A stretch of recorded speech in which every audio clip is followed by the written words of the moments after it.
sekedar sehat, berarti tubuh kita cuma hanya sekedar tidak terpapar oleh penyakit. Tapi kalau tubuhnya sehat, belum tentu jasmaninya bugar. Sedangkan kalau tubuh kita udah bugar, sudah pasti tubuh kita sehat. Tadi di video juga ada, walaupun agak macet tadi, di video juga dijelaskan kalau kebugaran jasmani itu bisa diukur. Nah, sekarang ayo kita ukur kebugaran jasmani kita. Salah satu caranya itu dengan menghitung denyut nadi saat kita istirahat atau RHR. Siapa tahu RHR? Yang tahu langsung dapat jajan ya. RHR. Jangan tapi. RHR itu resting heart ratio. Jadi keadaan denyut nadi kita saat kita istirahat. Nah sekarang kalian letakkan dua jari kalian di leher. Minjem atau di tangan bebas. Lebih gampang di leher karena lebih keras. Minjem pakai terus lepas.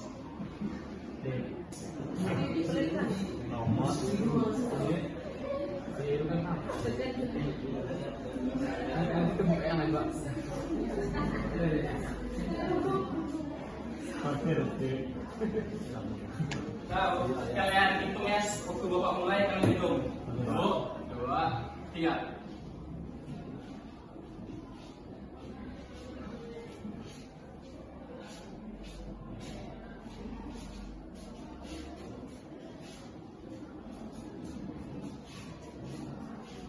Selesai. Nah, kalian catat, kemudian dikalikan 4. Berapa jumlah kalian kalikan 4. Catat.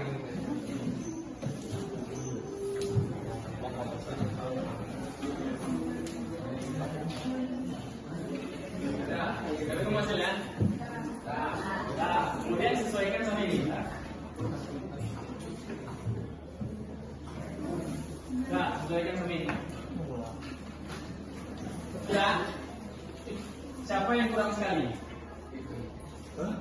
Nih, ini kan ada bagian. Lebih. Itu lebih. Ya, lebih. Kalau lebih berat harus ada sekali di bawah 53. Ya, sekali kali Pak.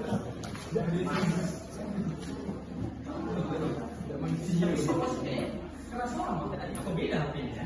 Itu ada sampai lagi. Kayaknya lama. Kalau mau lama. Lama detik. Aja ya. Lama lagi Pak. Itu lama lagi. Pasti kalian banyak kan? 100.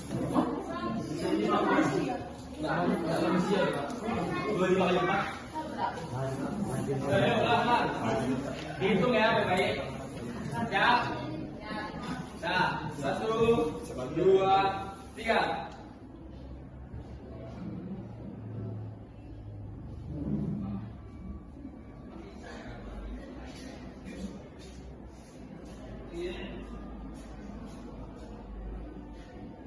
Selesai.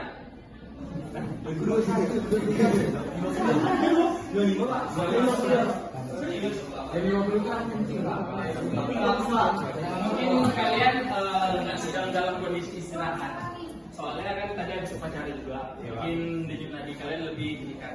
Intinya kalau kalian lagi istirahat, misalnya lagi rebahan nih, cobalah itu 15 detik. Dikalikan 15 detik hasilnya dikalikan 4 dan inilah hasilnya. Bisa difoto misalnya kalian mau foto di rumah. Coba. Nah, oke. Nah, kan tadi kita bahas tentang kebugaran jasmani. Di kebugaran jasmani memiliki beberapa komponen. Apa aja yang bisa bantu?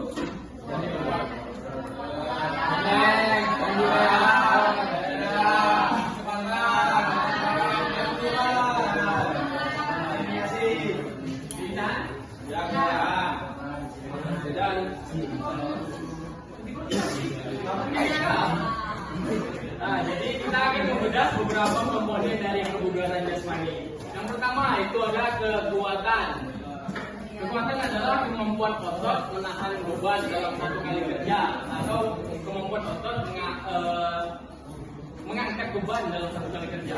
Jadi misal kita melakukan aktivitas fisik, maksudnya menahan beban dalam satu kali kerja ini.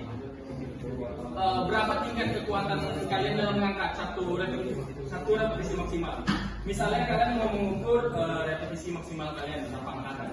Jadi kalian angkat dari antara yang kalian sanggup sekali angkat. Misalnya nih, angkat beban kan? Dari mulai 10 sampai berapa kalian sanggup waktu mengangkat sekali. Jadi misalnya udah nggak keangkat, berarti sebelum yang nggak keangkat itulah beban terkuat kalian. Nah, jadi untuk melatih kekuatan ini ada beberapa latihan yang bisa kita terapkan. Mulai dari pusat. Kalau pusat itu apa aja yang dilatih? Otot bagian apa? Bicep. Tricepnya juga nggak? Terus apa lagi? Terus? Selanjutnya sit up. Otot apa yang dilatih? Perut. Angkat beban. Kalau angkat beban, apa aja yang dilatih? Kaki. Kalau kita mengangkat, tubuh kita pasti harus dikunci.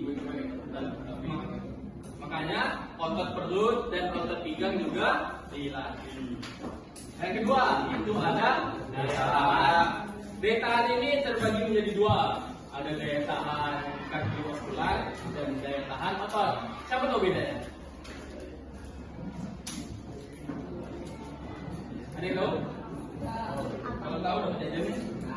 Nah, Bayu, apa? Kalau daya tahan kardiovaskular itu dia lebih ke pernapasan. Kalau daya tahan otot itu kemampuan tubuh dalam ini Bayu.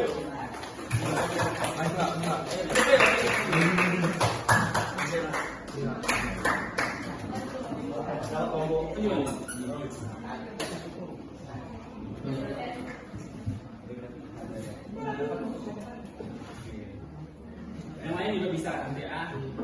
Jadi daya tahan itu terbagi menjadi dua, ada daya tahan kardiovaskular dan daya tahan otot. Daya tahan adalah kemampuan tubuh melakukan aktivitas fisik lama tanpa kelelahan berlebih. Jadi kalau tentang kardiovaskular berarti kemampuan jantung dan paru-paru kita dalam melakukan aktivitas. Jadi misalnya kita melakukan aktivitas fisik, misalnya jalan jauh aja lah, jalan jauh. Kalau kalian jalan jauh aja udah ngos-ngosan, berarti daya tahan kardionya buruk. Nah, latihan apa yang bisa digunakan kalau untuk daya tahan kardio? Jogging, sepeda, berenang. Sedangkan kalau daya tahan otot, latihan apa yang bisa dipakai? Otot aja. Kita bisa push up selama 1 menit, bergelantungan, dan lain-lain. Yang tujuan utamanya untuk memberikan tubuh itu daya tahan saat melakukan aktivitas tertentu. Nah, yang ketiga itu ada daya ledak.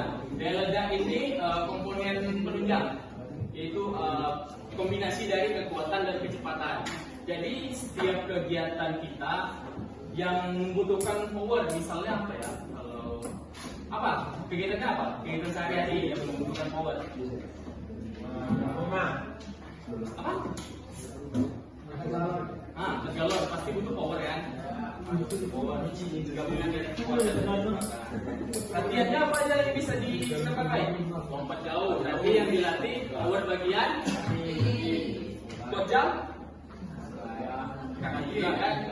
Kalau tangan, kalau nanti power tangan biasanya apa? Jalur ya, samsak. Nah, yang keempat itu ada kecepatan. Nazwan, tolong bacakan.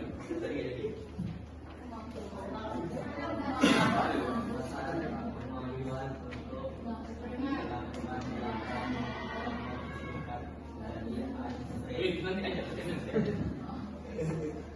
Jadi kecepatan atau speed merupakan kemampuan untuk melakukan gerakan dalam waktu yang singkat. Latihannya yang bisa dipakai apa? Ya sprint, gerakan butuh kecepatan. Selanjutnya kelincahan atau agility. Kelincahan adalah kemampuan mengubah arah atau posisi tubuh dengan cepat dan tepat tanpa kehilangan keseimbangan. Jadi di kegiatan sehari kita butuh nggak kelincahan ini? Contohnya apa? Di kegiatan apa? Kalau kita butuh kelincahan, main bola, ya. Apa lagi? Basket perlu nggak? Kalau voli? Perlu. Hampir semua olahraga yang bersifat mencari poin atau kompetisi pasti membutuhkan kelincahan. Latihannya apa aja yang bisa dipakai? Siksan, sampelkan, lagi yang kalau sampelkan, ini bisa dipakai untuk latihan kelincahan. Yang keenam, keseimbangan. Ini bagian dari kelincahan. Keseimbangan, kemampuan mempertahankan posisi tubuh agar tetap